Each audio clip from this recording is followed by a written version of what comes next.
Assalamualaikum warahmatullahi wabarakatuh. Selamat datang di Live Unpad Mata Kuliah Pancasila. Salam Pancasila. Saya Rafanda Rojat. Dalam kesempatan ini, saya akan memaparkan pokok bahasan Pancasila dan demokrasi.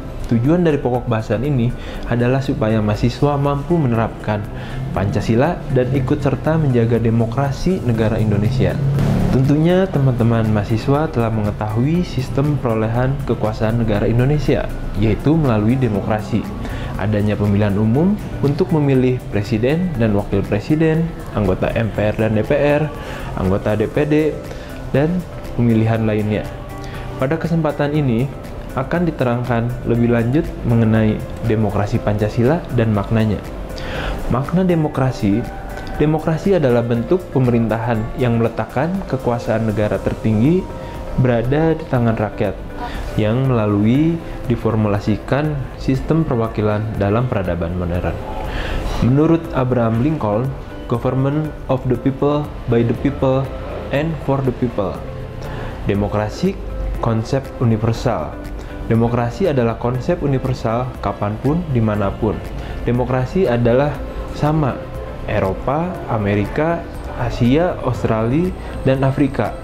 Jika bertemu kondisi objektif suatu negara, sejarah, falsafah, dan nilai kehidupan budaya regional dan lokal, lahirlah varian demokrasi, istilah yang mengikuti demokrasi liberal, demokrasi sosialis, demokrasi terpimpin, dan demokrasi Pancasila. Prinsip demokrasi dan prasyarat dari berdirinya negara demokrasi telah terakomodasi dalam Konstitusi Negara Kesatuan Republik Indonesia.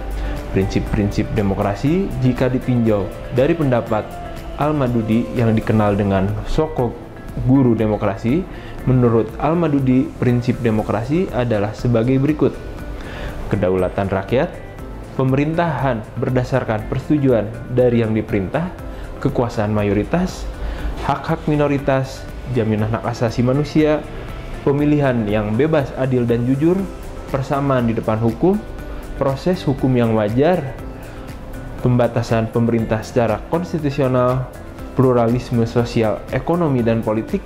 Yang terakhir, nilai-nilai toleransi, pragmatisme, kerjasama, dan mufakat. Adapun 10 pilar demokrasi Pancasila.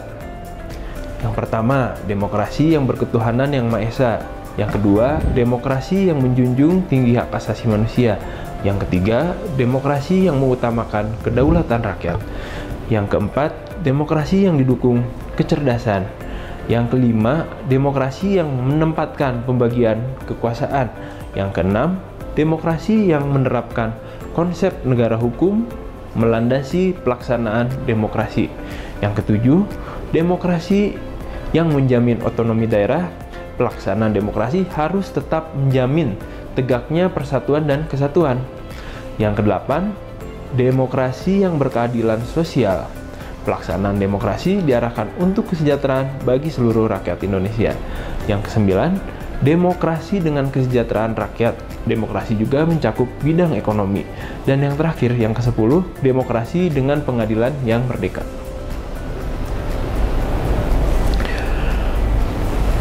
Prinsip-prinsip demokrasi Pancasila. Yang pertama, kebebasan dan persamaan atau freedom equality. Yang kedua, kedaulatan rakyat, people's sovereignty. Yang ketiga, pemerintahan yang terbuka dan bertanggung jawab, meliputi Dewan Perwakilan Rakyat yang representatif, Badan Kehakiman Peradilan yang bebas dan merdeka, pers yang bebas, prinsip negara hukum, sistem duipartai atau multipartai, pemilihan umum yang demokratis, prinsip mayoritas, dan terakhir, jaminan hak-hak dasar dan hak-hak minoritas. Kesimpulan dari pertemuan ini, yang pertama, berdasarkan ideologinya, demokrasi Indonesia adalah demokrasi yang berdasarkan Pancasila. Demokrasi Pancasila dalam arti luas adalah kedaulatan atau kekuasaan tertinggi ada pada rakyat, yang dalam penyelenggaraannya dijiwai oleh nilai-nilai Pancasila. Demokrasi Pancasila dalam arti sempit adalah kedaulatan rakyat yang dilaksanakan menurut hikmat kebijaksanaan dalam perwakilan.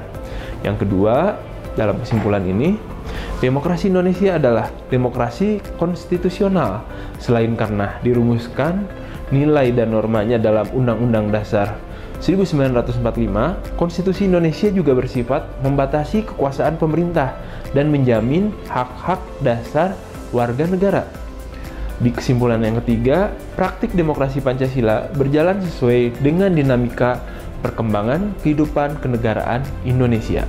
Prinsip-prinsip demokrasi Pancasila secara ideal telah terumuskan, sedang dalam tataran empirik mengalami pasang surut. Yang keempat, sebagai pilihan akan pola kehidupan bernegara, sistem demokrasi dianggap penting dan bisa diterima banyak negara sebagai jalan mencapai tujuan hidup bernegara, yakni kesejahteraan dan keadilan. Demikian paparan tentang Pancasila dan demokrasi. Sampai bertemu lagi di Unpad Live dengan pokok bahasan selanjutnya. Terima kasih dan salam Pancasila. Assalamualaikum warahmatullahi wabarakatuh.